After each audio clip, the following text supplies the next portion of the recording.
Okay, so I know we've all slept and done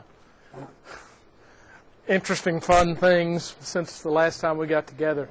Where we had started in, of course, we got a little off on where I'd wanted to be by spring break due to our wonderful weather so far. I gave you a pretty high-level view of SIP network and some of the components we're going to be looking at, and we talked at a pretty high level about where those things were used. Let's run over that real quickly just because we've had a week in there. We talked about the fact that SIP as a SIP network is a distributed architecture, which means there are specific functions that have to happen. Those functions are treated independently. So, for example, registration, I am this identity and this is my location, is a function. Proxy, I'm going to take requests on your behalf and then send them out so that people can't look into my network. That's a separate function. Those functions are all separate. Depending on the size of our network, we may or may not implement them on the same device. In our case, we've got a $6,000 voice over IP PBX that you guys are building about 6 phones on. So we're not exactly overloading the hardware. So all of those exist on the same device in this. You can, in large implementations, break these services apart, and in fact you can duplicate these services. So this is highly scalable. It's one of the reasons SIP has really taken over some of the other protocols. Capable as they are, H323 is just bulletproof. It's very complex. It's very hard to scale. So one of the reasons SIP has taken over pretty much is because it does scale very well, and it looks pretty much the same whether you're talking about 6 phones or 6,000 phones or 60,000 phones. You just put more stuff behind it. So with the distributed architecture, we place services where we need them. So, for example, if I have everything in one location, like we've been doing so far, stick everything on one server. If I'm going to have devices across a wide area net that I might be paying an awful lot of money for, wide area net bandwidth is fairly expensive if you're going very far, then I'm going to pay attention to how much traffic I put across that normally for just regular housekeeping things. And it might be worth my while to split, for example, the registration part of this into 2 locations. We'll talk about those kind of decisions a little more when we look at design late in the semester. We also talked about the fact that identity, and I've been beating on identity in here because it's really what makes this work. Identity in this world is achieved using something called a Uniform Resource Identifier. And this is a form you're all familiar with, user@domain, jhart@murraystate.edu. That is a URI. We don't happen to use it for our voice network, but we could. There are networks where you have one URI for a user, and it's for phone, email, voicemail, everything, calendaring, all that stuff. We discussed the fact that SIP is a transactional protocol, which is to say the way we accomplish tasks in a SIP network is one party makes a request and the other party responds to that. It's a transaction. We're going to have a conversation about whatever this particular piece of information we need to do is. And we defined a couple of terms that went with that. We defined the concept of a user agent, and you've probably run into user agents in other classes that are used for things. A user agent is simply a piece of software that acts on your behalf. Okay? In the case of SIP, we define user agent clients and user agent servers. Now, normally, the client is on the phone end and the server is on the server end, but it doesn't have to be. This is on a per transaction basis. You go by the definition. A user agent client generates requests and listens for responses. A user agent server receives requests and generates responses. So you have this hand-holding transaction model, which is to say, I can set up situations, and you'll see them in the lab, where the hard phone itself, that IP706 you've been using, will act as a user agent server, or will actually have a user agent server acting for it. In other words, it will generate a response to a request that comes in, even though we tend to think of it as the client part. It's not the way the transaction world works. Okay? So just remember that those terms are based on the individual transaction. Normally, transactions flow from the phone as a client to the server as a server, but it doesn't have to. Okay?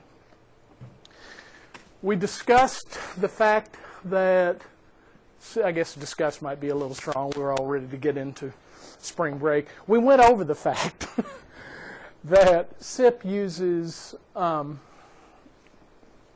specific predefined messages to accomplish an awful lot of what it has to do. These are called methods, and so you might have an invite method, a register method. You can see them there. There are actually not that many of them. You know, it's a fairly lightweight protocol. It's one of the reasons it can scale so well is we can add users without just really slamming the server with traffic. So anyway, we'll dig into several of these. We're quite honestly, we're not going to go into every single one of them in this class, but we'll go into the main ones in there.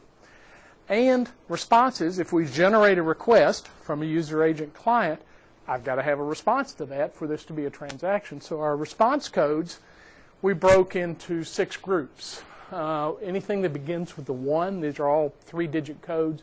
Anything that begins with a 1 is informational responses. This is sort of network status, you know, what's going on. It's not necessarily a response to a particular thing happening at that moment. 2XX are successful responses. You'll see this one a lot.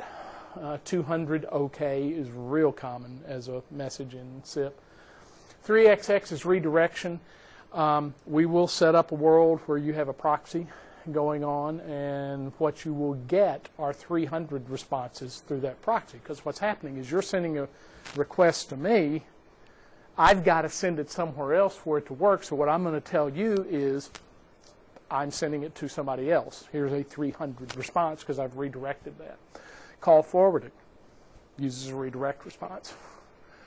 400 are client failures.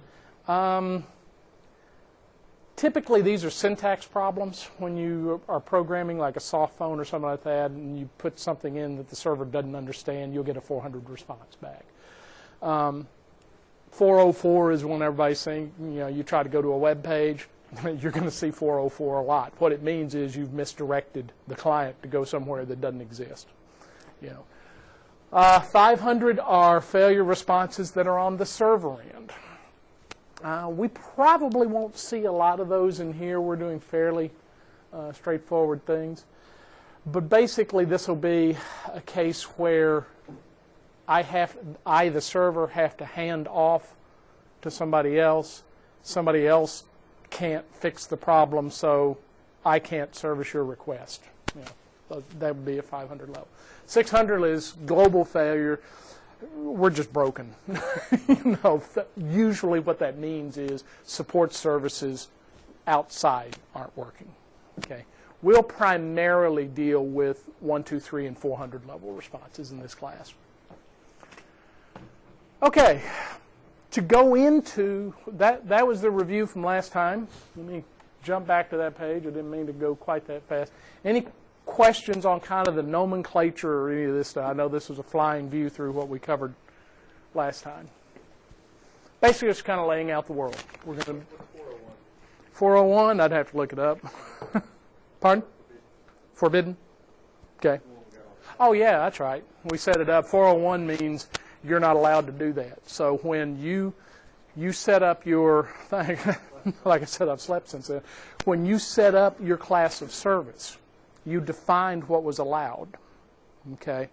So when one of your users, picks up the phone, tries to make a call to a number that I'm not allowed to call, You, the server, interpret that and say, you're not allowed to do that. Everything's working. Connectivity's there. I can talk to you. You're just not allowed to make that call, and that would be a 401. So I don't have these underhand super fast. If you want to ask me about Q937, then I can tell you.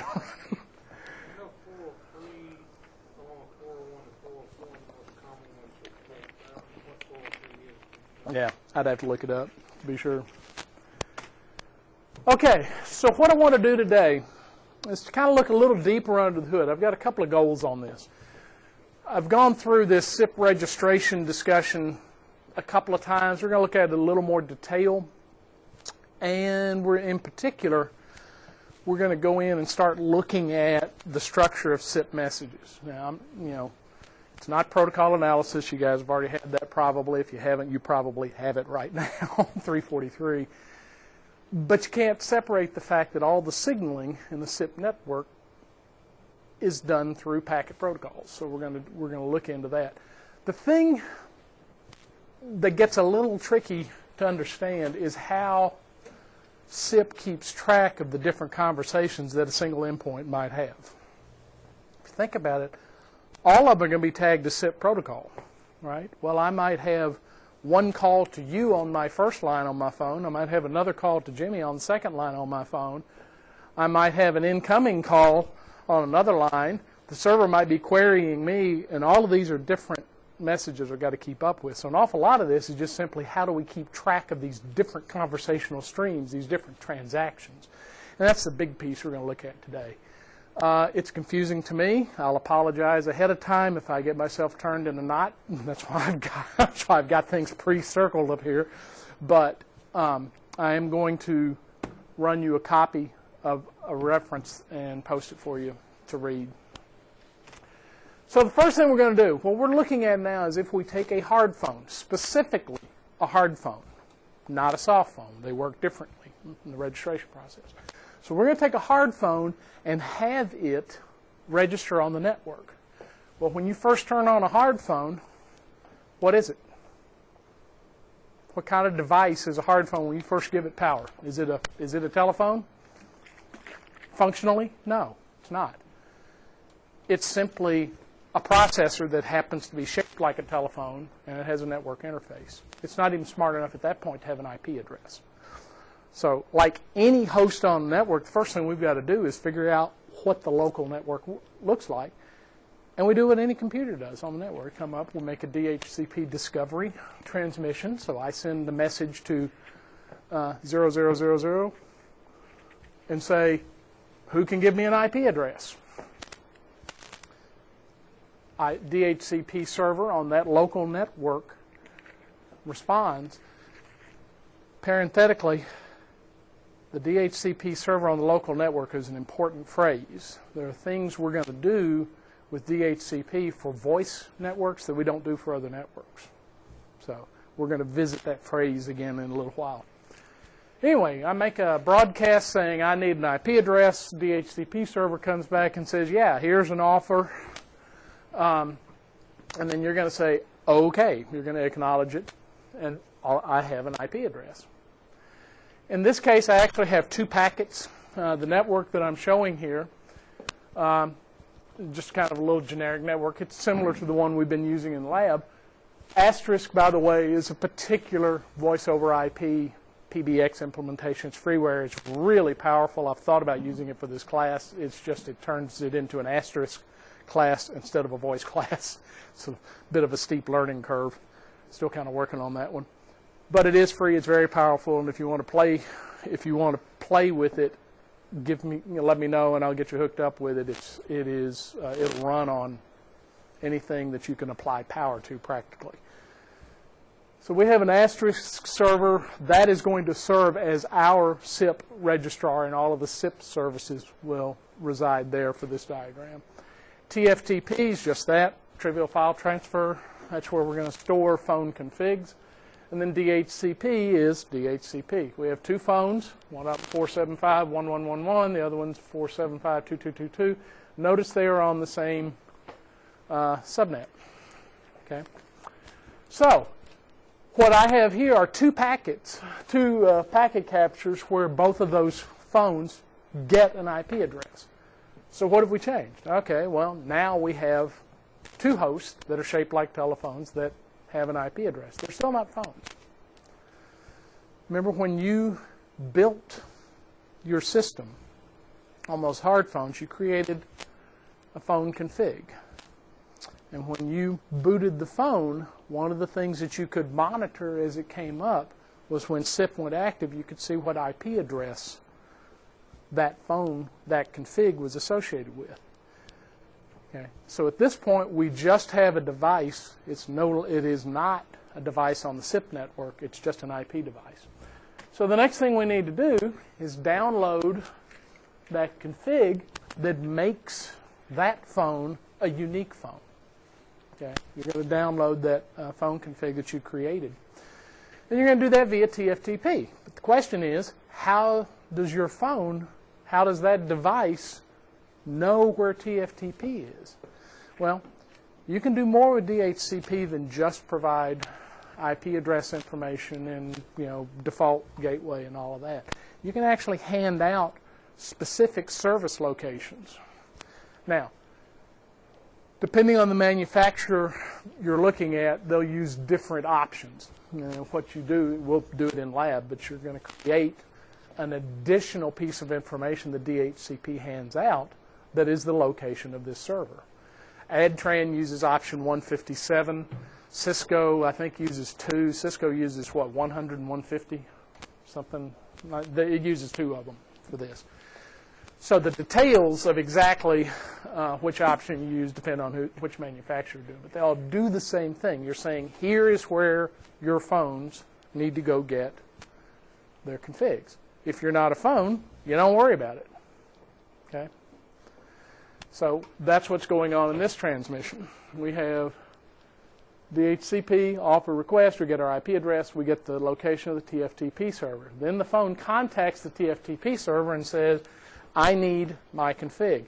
How does the TFTP server know which config to give it? What's the config tied to? MAC address, right. Remember, this is a local network. Okay? And so what you're doing is saying, I'm the phone. Hi, I am, A0C057, whatever your MAC address is. TFTP server looks for the file that matches that and sends that file back across, which is what you see going on. Probably take more than 2 blocks to do it, but it sends the data across. So now we have a phone that is addressed on the network and has a config that gives it a unique identity on on the IP network, that's its IP address, and it has a unique identity on the SIP network. Now, we're still not on the SIP network, we just know who we are. What do we lack doing? We've got an IP address, we've loaded our config file.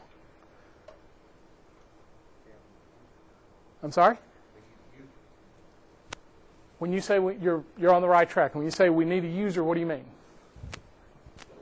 I've loaded the config that tells me who I am.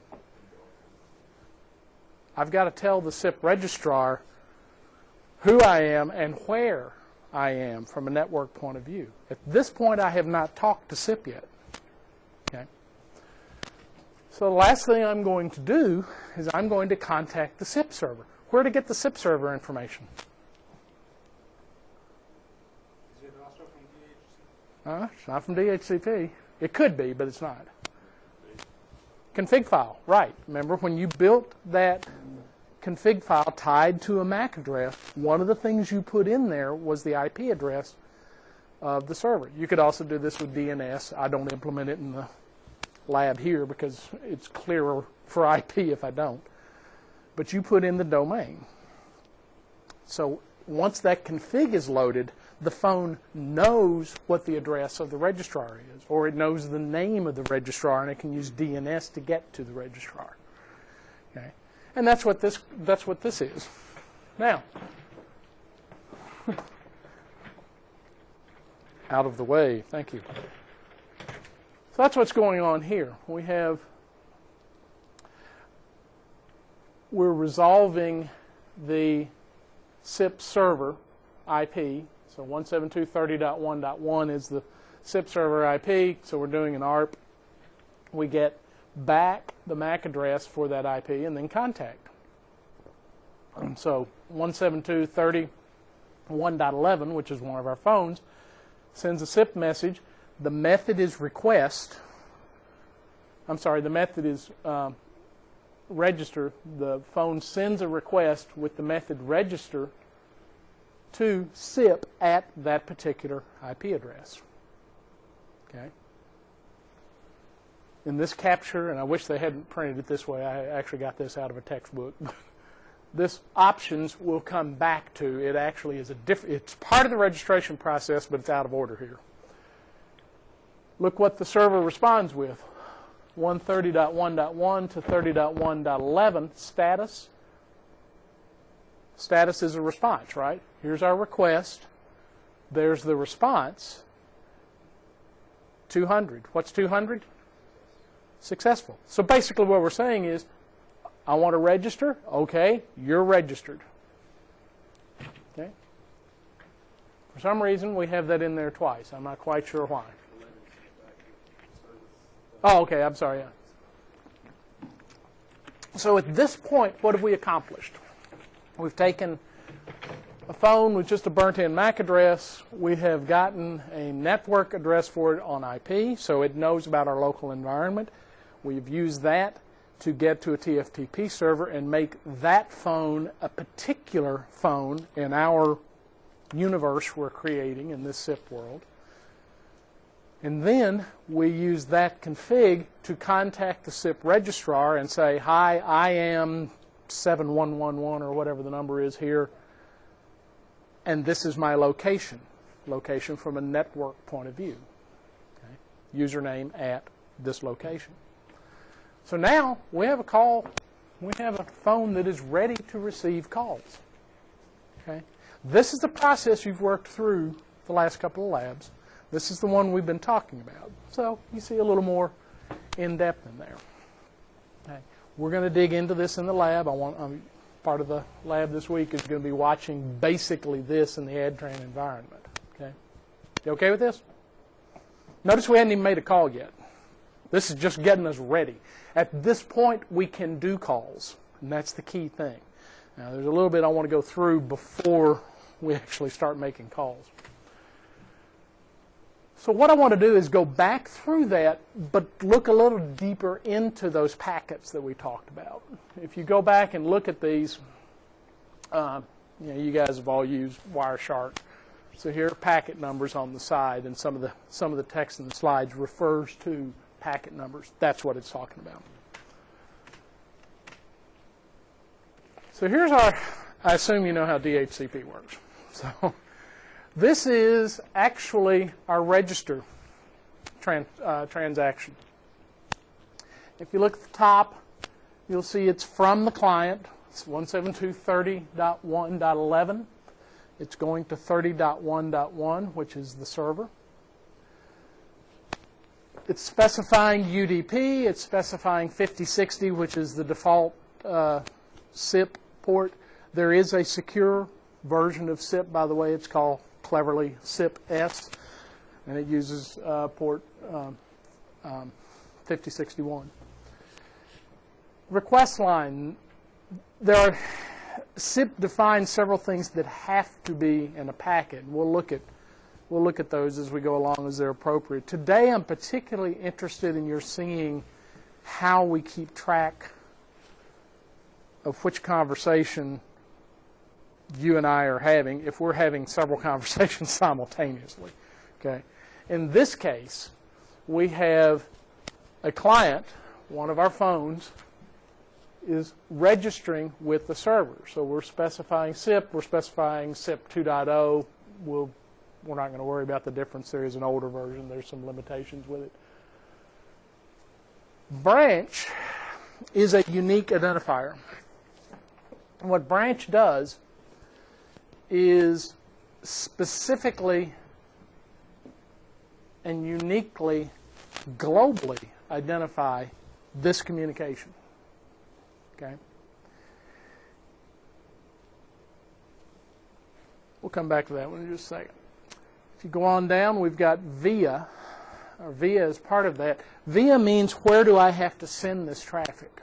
Okay. In this case, SIP is sending it to the user agent client is sending it via the IP interface on that local phone. So I'm acting as my own sender, if that's what you want to say. The next down you see is 2.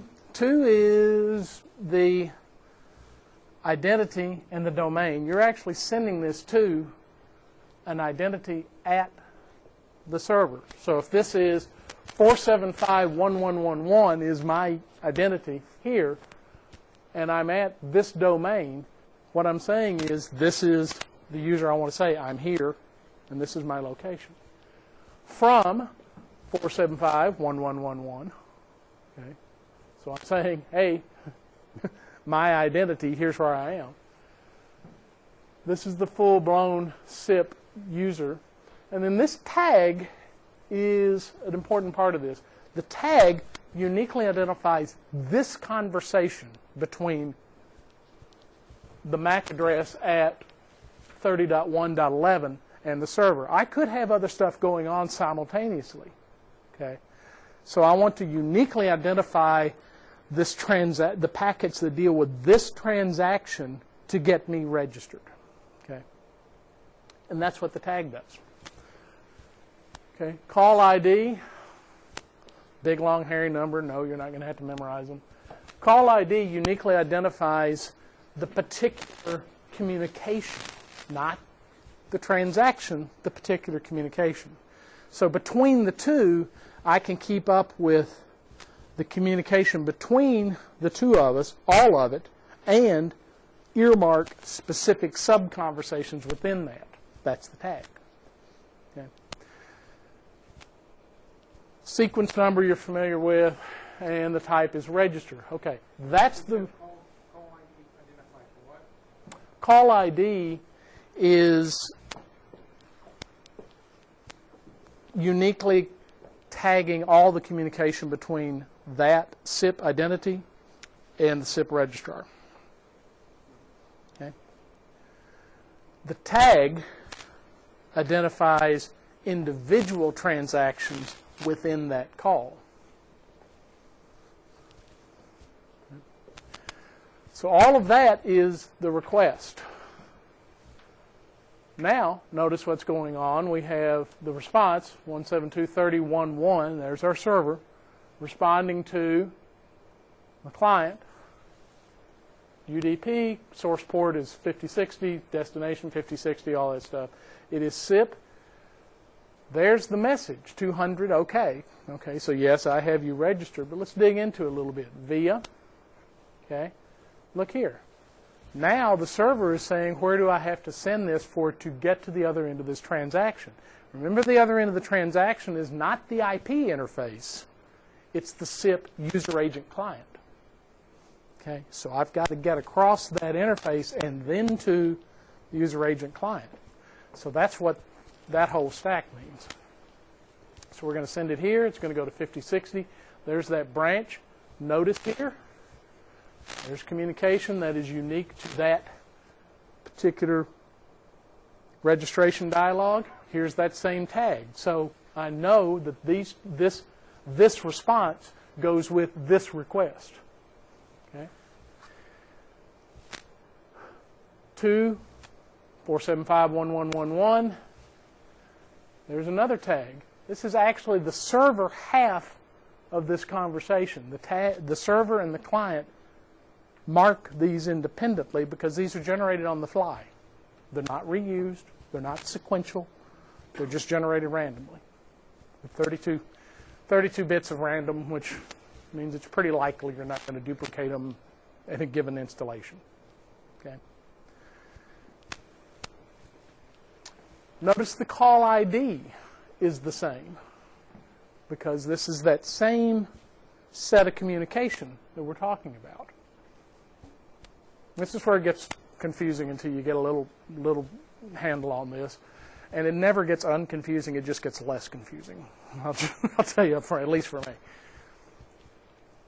For a given set of communication, this will stay the same. You might have multiple tags if you have multiple things going on simultaneously. Okay. The last one is the sequence. So we have the sequence number and the method is register. So there's an awful lot going on under the hood, and we haven't, like I said, we hadn't even made a call yet. All we have done is just said, server, I'm here. Here's how you find me. Yes, sir. Is there something important about the branch that things like that? The branch is the unique identifier between all the way to that user agent. So that's the identifier of the user agent? I don't want to say it that way because what that implies is that code is unique to that user agent. This code is unique to the communication to that user agent. It's an important differentiation. Between the user and the user agent or the outside? Remember, this is the tags are on a per transaction basis. Okay, so this tag is for the communication between the user agent client and the user agent server across this call ID. This is the tag, this is the branch for that particular communication. So you've got 3 levels of pretty big addressing going on in this. Is this something you dig into daily? Nah, it's a troubleshooting thing. What you look for is, am I sending requests and then having responses go to the wrong place? Or am I sending, what you'll see across a proxy is this call ID will change. Because the call ID is between user agent client, user agent server. Okay, what does a proxy do? User agent client to user agent server. User agent client, I'm going to take that same request, but now I'm going to point it somewhere else. I'm going to change the call. Okay, and so you can get one of the big problems as you set up SIP networks that you run into is something called asymmetrical routing. You've probably run into this. You may not have recognized what was going on. If you use a voice over IP service, have you ever made a call where you could hear the person you were calling, but they couldn't hear you? Or vice versa? All the signaling worked, but audio only went in one direction. Here's what's going on. And we'll deal with this a bunch. So we'll say UAS. Actually, I don't even want to do it that way. We'll make it even simpler. We're going to say IP phone. This will be your SIP identity. What you're going to learn is that for SIP, this process we just identified, all of the phones register with SIP, right? That's what we just talked about. So now SIP knows, from a network point of view, knows the location of each of these endpoints. Okay? So when I want to call from 101 to 102, what I'm actually going to do is send a request from this phone to the SIP server to go to this phone. And we'll look at all this traffic, but basically the server is in the middle of all of that. The server is actually the one doing that communication. So you make the request to the server turns around and makes the request to the endpoint replies, server turns around and replies. Okay. Once that call goes through, and, you pick up and the messaging goes back so that you can say, yes, deliver your audio. The audio doesn't pass through the SIP server. The audio goes that path. Okay?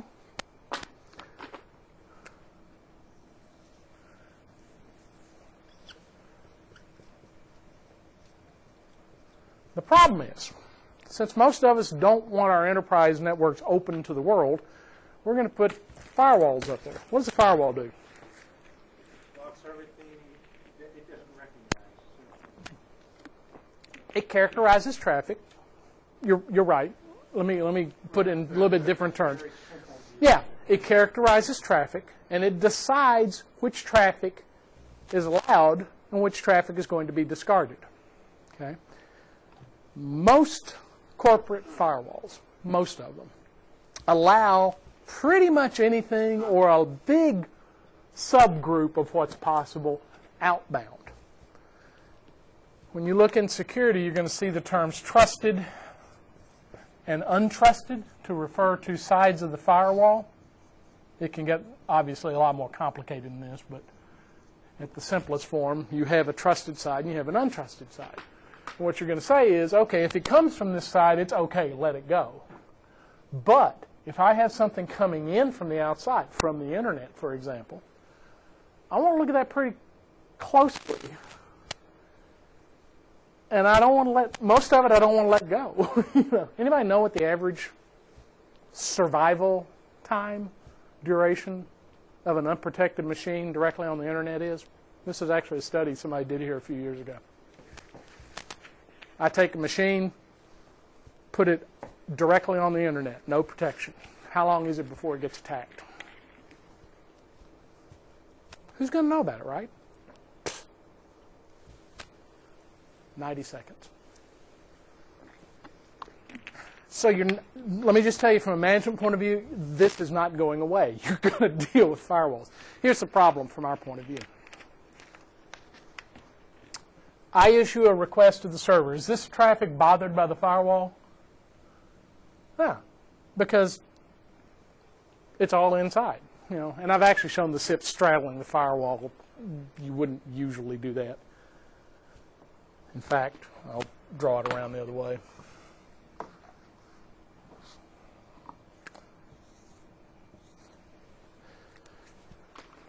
When the SIP server takes that same request and sends it out to the other phone, is that trusted? Yeah, it's coming from a trusted network.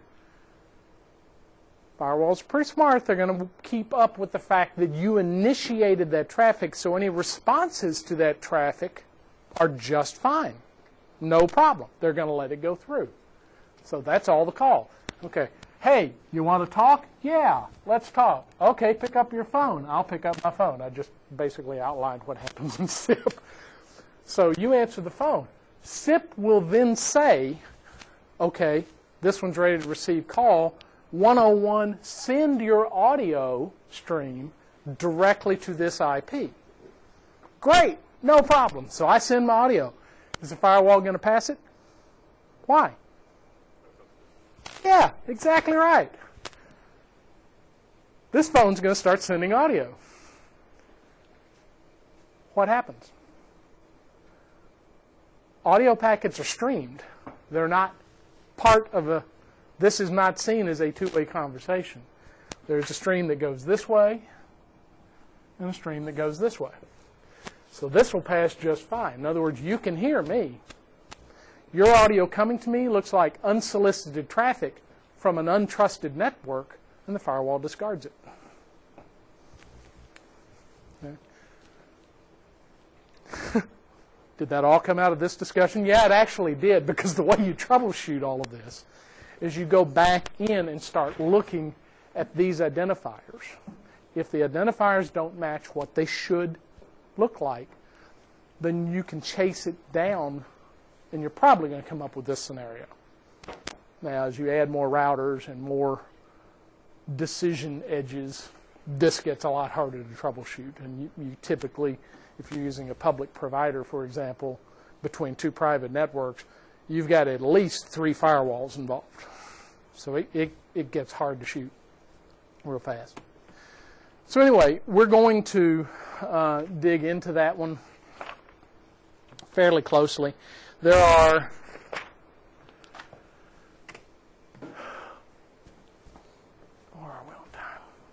oh, good.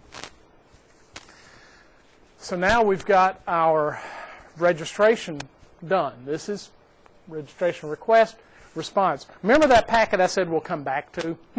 One that said options in there. I said I wish it hadn't put it in the middle.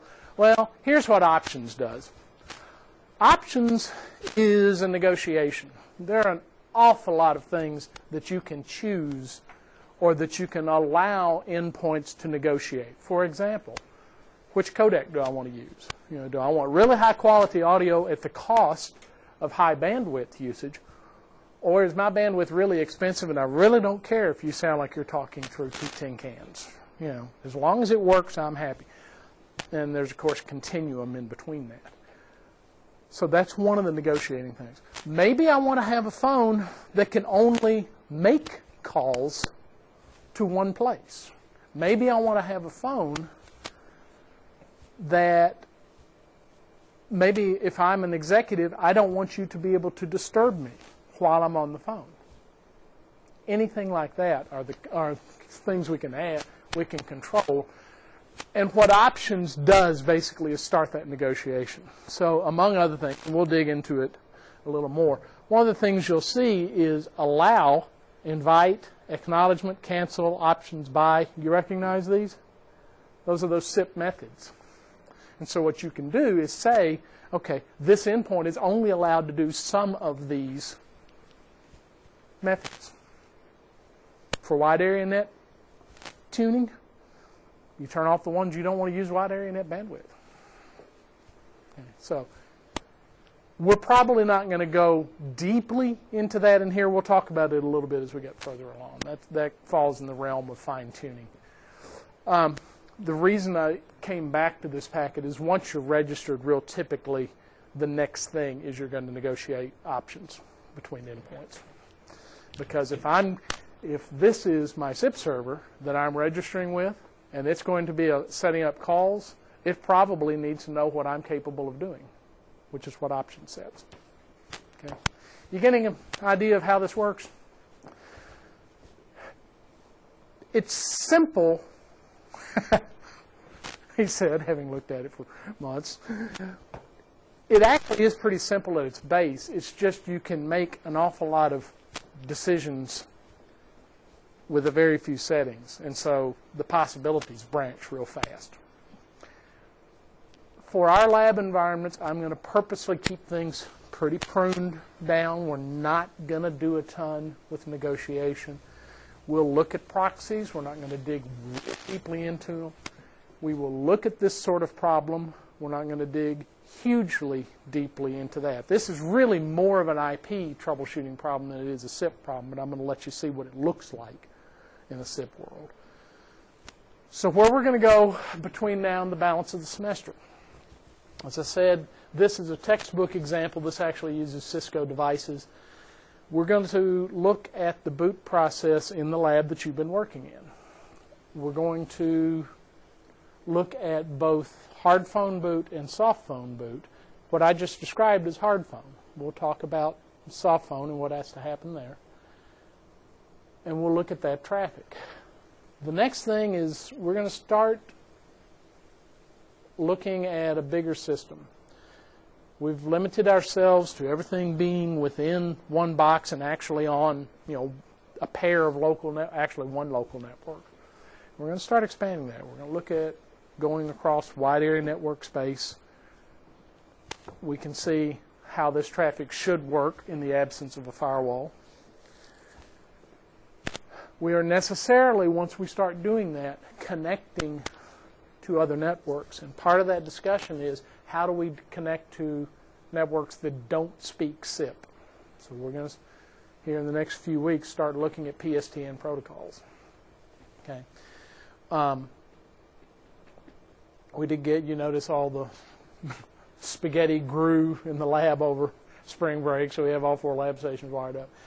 Each of these lab stations, if you remember from the first one, actually has 4 locations. And so what we're going to do is start pushing out from our system. We'll still deal with only a private system for a little while. We're going to push SIP across a wide area net connection. What happens if the phone is on the local network here and the register servers on another local network somewhere else out in the world on the other side of a router? It makes a difference. How do I get there? So we're going to play that game first, make our SIP world bigger, and then we're going to start tying in how do we talk to other networks. Okay? See you guys Wednesday.